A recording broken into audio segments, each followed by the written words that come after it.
So suppose you're driving along and there's a guy by the side of the road who's bleeding, and you pull over and he says, "Please help me. I had an accident while I was hiking. I've lost a lot of blood. I'm afraid that if I don't get to a hospital soon, I'm going to lose my leg." And he says, "But there's a hospital down the road. Could you take me there?" And you think for a second, you say, "Well, I really would like to help this guy, but I just had new leather upholstery put in my car, and he's going to bleed all over the place. It'll ruin it completely. Maybe I'll let him go. Maybe someone else will pick him up." How many of you would say, raise your hand, that you would be morally monstrous to let this person bleed by the side of the road because you're thinking about your leather seats? I see most of your hands going up. Let's consider a different case. You're home one day when the mail arrives, and you get a letter from an organization like Oxfam or UNICEF, and it says, "There are people on the other side of the world who are desperately in need of food and medicine. And guess what? You have the power to help these people. You can save these people's lives. All you need to do is make a relatively modest donation, a small portion of your annual income." And you say to yourself, "Well, I'd like to help these people, but I was thinking of putting some new leather upholstery in my car. So I'm going to save the money for that instead of using the money to save these people." Now, how many of you think that you're a moral monster if you do that? I see maybe a couple of reluctant hands going up, but not very many. So a little over 30 years ago, the philosopher Peter Singer posed a dilemma like this to the affluent world. He said, "Why is this so different from this?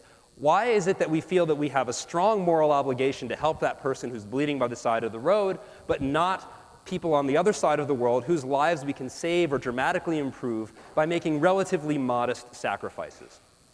Hold that thought, and let's talk about photography. Amateur photography in particular. So this is the camera that I got for my birthday a few years ago. It's a nice camera, and it's good for an amateur like me because it has these nice little automatic settings. Here's your landscape mode, here's your portrait mode, and what's great about these settings is that they're point and shoot. You just put it in landscape mode, and it configures the f-stop and everything you need to take a decent picture of a mountain in broad daylight from far away, or a person who's up close in ordinary indoor lighting from about 3 or 4 feet away. Very useful.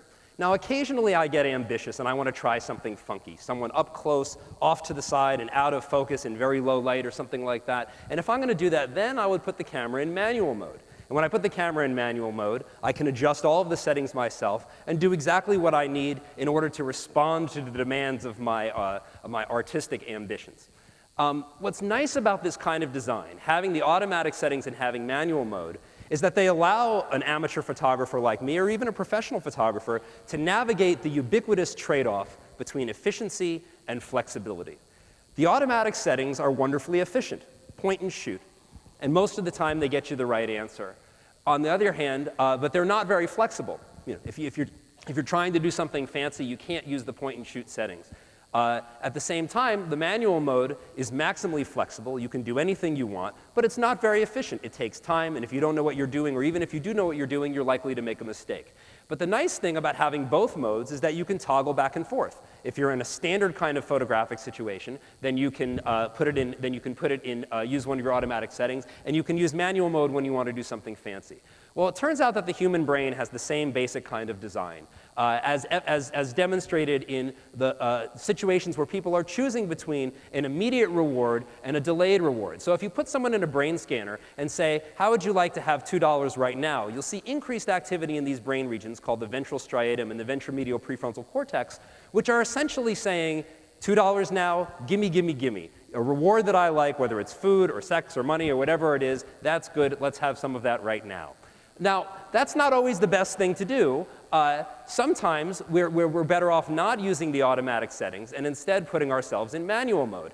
Perhaps you can have $4 if you're willing to wait a week. And when people are willing to wait that extra time for the larger reward, you see increased activity in a part of the brain called the dorsolateral prefrontal cortex, which is essentially the seat of what we call cognitive control, the ability to take the path of greater resistance.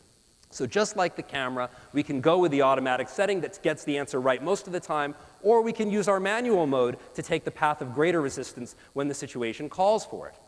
Now, morality.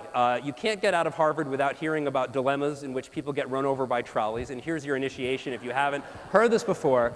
The trolley is headed down the tracks towards these 5 people, and you can hit this switch so that the trolley will go away from the 5 and onto the 1. And most people say that that's okay. Next case.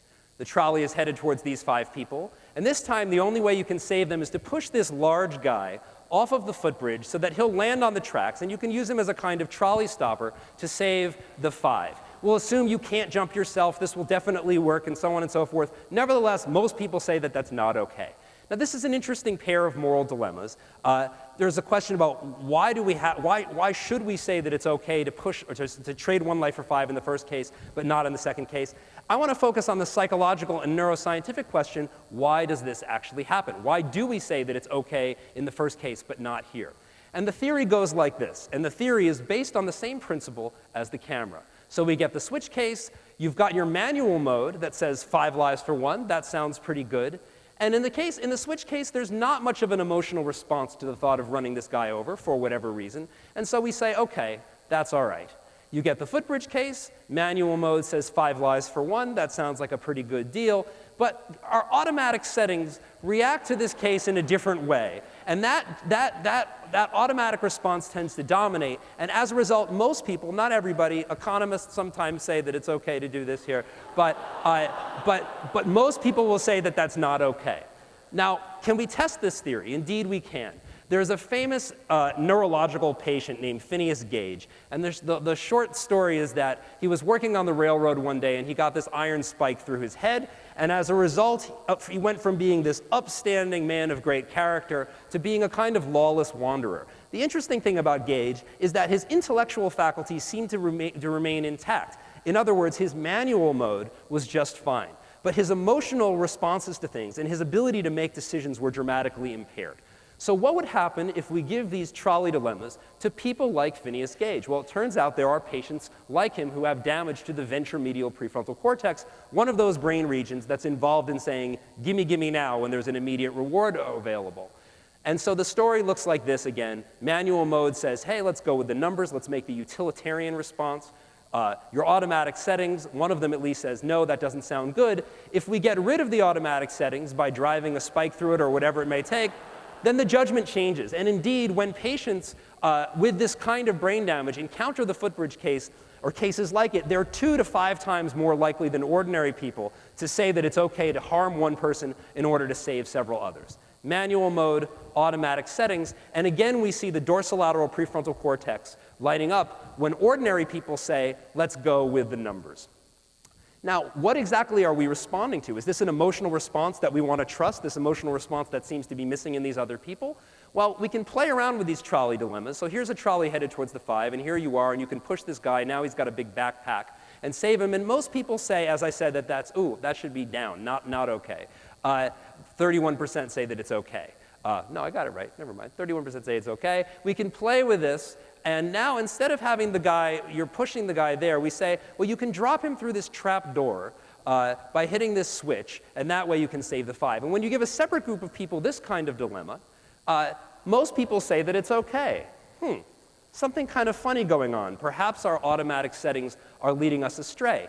Let's go back to the Peter Singer problem of people on the other side of the world. This is research that Jay Musin, one of you, an undergraduate, did for his thesis, looking at what it is that makes us think we have an obligation to help desperate people. So we asked people, we give people a situation where we said, you're vacationing in this country that's been hit by a devastating typhoon. There are poor people badly in need of medicine and food, and you can help them by donating to the relief effort while you're there. Do you have a moral obligation to do this? And most people say that you have an obligation to make a substantial donation. And then we just modify the case a little bit. Now it's your friend who's traveling in this country, but he's telling you what's going on by filming it with his smartphone and letting you know all of the details of about what's taking place. You have the same information as you do here, you're just farther away. And now most people say that you don't have an obligation to help these other people.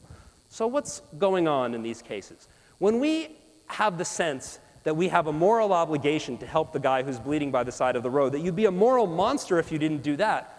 But when it comes to saving the lives of people on the other side of the world, you're not a monster, you're just an ordinary person, maybe not a saint if you decide to spend your money on things like leather upholstery. Well, maybe that's a moral insight. Maybe we really have a deep moral obligation to help in the first case, and maybe not so much in the second case.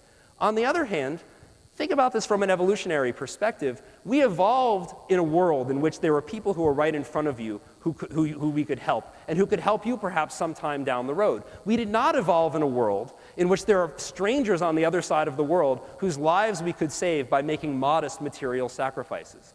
And so perhaps it's a moral insight, but perhaps it's just our point-and-shoot morality. Perhaps it's just our automatic responses guiding our judgments, telling us you have an obligation here, but not here, and we're using our automatic settings when we're actually in a world for which those automatic settings were never designed. And so perhaps, while our moral emotions, our instincts, our gut reactions may get us the right answer most of the time, when we're dealing with complex modern problems of the kind that our ancestors never faced, from global warming to fighting an enemy on the other side of the world, when is it okay to bomb civilians, is it okay to harvest stem cells for medical research, and so on and so forth, it may be time for us to put our moral brains in manual mode and stop relying so much on point-and-shoot morality. Thanks.